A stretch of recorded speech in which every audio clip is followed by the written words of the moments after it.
So এটাই মানে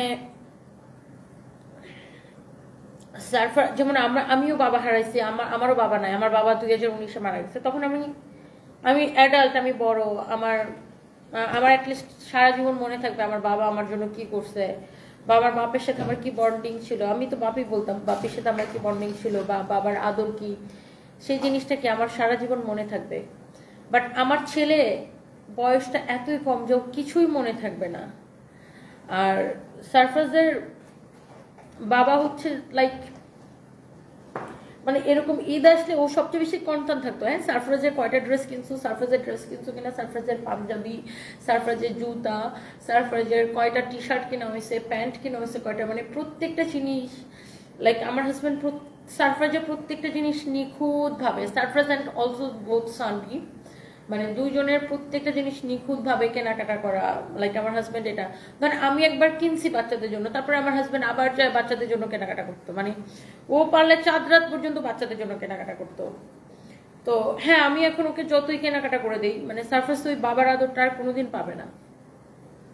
আর বাবার মতো কেউ হয়ও না আসলে, এটা হয় না, বাবার মতো কোনোদিন কেউ হয় না। এটা আসলে মানে সারফরাজ আসলে এটা সারা জীবনের জন্য হারাইছে। মানে আমি আমার বেস্ট চেষ্টা করব যে ওর বাবা মা দুইটাই আমি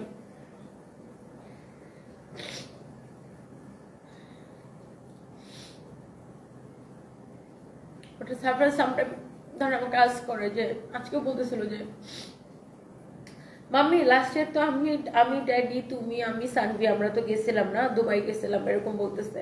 মানে ওর ধরেন এখন কিছু কিছু বিষয় ওর মনে আছে, ওর সারপ্রাইজ আবার ব্রেন খুব শার্প, এখন ওর অনেক কিছু মনে আছে। বাট একটা সময় যখন ও বড় হবে তখন ছোটবেলার এগুলো ও ভুলে যাবে বা স্পষ্ট কোনো কিছু মনে থাকবে না, হয়তো আপনার আবছা আবছা কিছু মনে থাকবে। আর সারপ্রাইজ মনে করে যে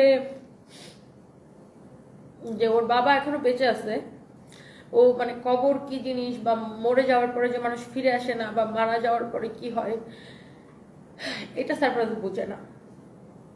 সারপ্রাইজ মনে করে যে ওর বাবা কেউ কবরে শোয়াই দিয়ে আসছে, আল্লাহর কাছে গেছে, আল্লাহ হচ্ছে যে ওর বাবাকে ট্রিটমেন্ট করতেছে, চিকিৎসা করে আবার পাঠাই দিবে। আবার সারপ্রাইজ যখন একটু বড় হবে তখন হচ্ছে ওর বাবাকে পাঠাই দিবে। মানে এটা হচ্ছে সারপ্রাইজের একটা ধারণা। ও বুঝে না মৃত্যু কি জিনিস, কবর কি জিনিস, বা মানুষ মৃত্যুর পর আর ফিরে আসবে না, ওই জিনিসটা এখন ও বুঝে না, অনেক ছোট। সো এই আর কি। যেমন ধরেন আমাদের ঈদের দিনটা কেমন যাবে, ঈদের দিন আমি আমার ছেলে যখনই ঘুম থেকে উঠে শাওয়ার নিব, হয়তো কিছু একটা খাবো, তারপর কবরস্থান যাব, তারপর আমাদের বিকাল 4টা বাজে ফ্লাইট, আমরা 2টার মধ্যে এয়ারপোর্ট থাকবো। এই তো সকালে উঠতে উঠতে হয়তো 10টা-11টা বাজবে, যেহেতু আমি অনেক টায়ার্ড থাকবো। সারপ্রাইজ তো লেট করে উঠবে, উঠে গোসল করবো, একটু কিছু হয়তো খাবো, খেয়ে কবরস্থান যাব, কবরস্থান হয়ে এয়ারপোর্ট চলে যাব। এটাই আমাদের ঈদ।